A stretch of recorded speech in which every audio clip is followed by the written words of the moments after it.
Bu protsessor, kompyuterizm miyasi, hamma asosiy narsa shu yerdan boshlanadi.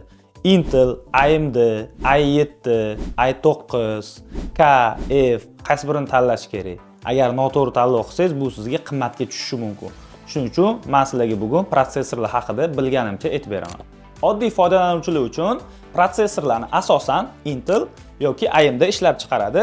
Ular samaradorligini bir-biridan farqlash uchun raqamli, harfli nomenklaturadan foydalanadi. Nomenklatura nimaligini tushunish uchun Intel Core i9 12900KF bilan tanishamiz. Intel korxonasi tomonidan ishlab chiqarilgan. Core i oilasiga tegishli. 9 sinfi, 12 avlod. 900 avlod ichida reyting qancha yuqori raqam bo'lsa, shuncha samaradorroq bo'ladi. KF qo'shimcha ma'lumot beruvchi harfiy indeks. Harfiy indekslar turlicha bo'ladi. Bu holda K protsessor ko'paytirgichi bloklanmagan va uning ishlash chastotasini boshqarish mumkinligi haqida xabar beradi. F indeksi esa aynan bu protsessorda o'rnatilgan video yadro mavjud emasligi va alohida video karta qurilmasi bo'lmasa, tizimdan video oqimi tarzida ma'lumot olish imkoni yo'qligi haqida xabar beradi. Bundan tashqari, yana bir qator harfiy belgilar mavjud. Ularning ba'zilari faqatgina mobil protsessorlarda uchratish mumkin. Qisqa ta'rif bilan harfiy indekslarni keltirib o'tamiz. Videoni to'xtatib ko'rib olishingiz mumkin. Umuman olganda, hammasi juda oddiy. Protsessor nomenklaturasida raqam, qiymat qanchalik katta bo'lsa, protsessor shunchalik unumdorroq bo'ladi. Lekin bu turli avlodga tegishli protsessorlarga taalluqli emas. Misol uchun, Intel Core i3 14100F va Intel Core i9 12900KS. E'tibor qiling, birinchi protsessor 14100F nomenklatura bo'yicha raqami 12900KS dan ancha yuqori bo'lib ko'rinishi mumkin. Lekin bularni to'g'ridan-to'g'ri raqamlarini solishtirib bo'lmaydi.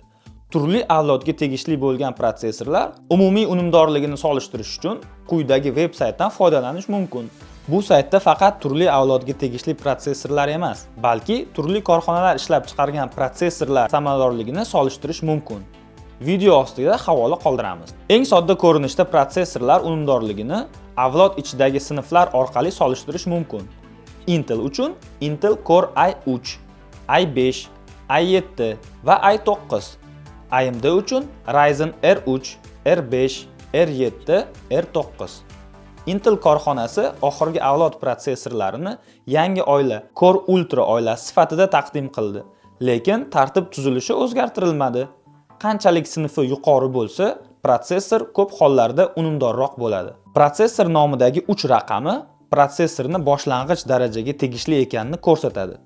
Bunday protsessorlar uyda media kompyuter yoki murakkab bo'lmagan ofis masalalarini hal qilish uchun yetarli bo'ladi. AMD R3 markaziy protsessorlari kamyob, oxirgi avlodda esa umuman taqdim qilinmagan. Demak, uyda media markaz sifatida foydalanish uchun yoki ofis ishlari uchun AMD kompaniyasi protsessorlari asosida kompyuter yig'ish noo'rin. Nomida 5 yoki 7 raqami bilan boshlanuvchi protsessorlar o'rta va yuqori samaradorlikka ega. Barcha vazifalarni yetarli darajada bajarib bera oladigan protsessorlar deyish mumkin. 5-seriyadagi protsessorlar murakkabroq hisoblash amallari olib borish talab qilinadigan tizimlar yoki uyda ba'zida murakkab bo'lmagan o'yinlar o'ynaydiganlar foydalanuvchilarga yetarli bo'ladi. 7-seriya protsessorlar hisob-kitob amallari bajarilish tezligi muhim bo'lgan tizimlarda yoki yuqori samaradorlik talab qilinadigan o'yin muxlislariga maxsus dasturiy ta'minotdan foydalanuvchi professionallarga kerak bo'lishi mumkin. 9-seriya protsessorlar o'z avlodidagi eng yuqori samaradorlikka ega bo'ladi. Bunday tizimlar asosan mutaxassislarga tavsiya qilinadi. Uyga media tizim, oddiy ofis ishlari uchun Intel i3 12-avlod va undan yangiroq protsessorlar tavsiya qilinadi.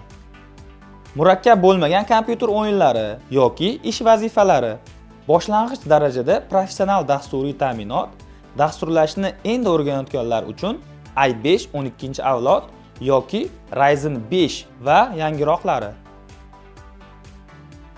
Professional dasturchilar murakkab hisoblash amallari bajarish talab qilinuvchi hollarda yoki ashaddiy geymerlar uchun i7 12-avlod, AMD Ryzen 7 5000-seriya yoki undan unumdorroq protsessorlar tavsiya qilamiz. Intel i9 va AMD Ryzen 9 protsessorlari maksimal unumdorlik xohlaganlar uchun.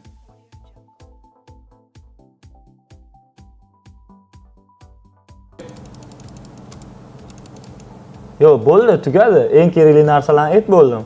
Balki platalar haqida yana video chiqaramiz.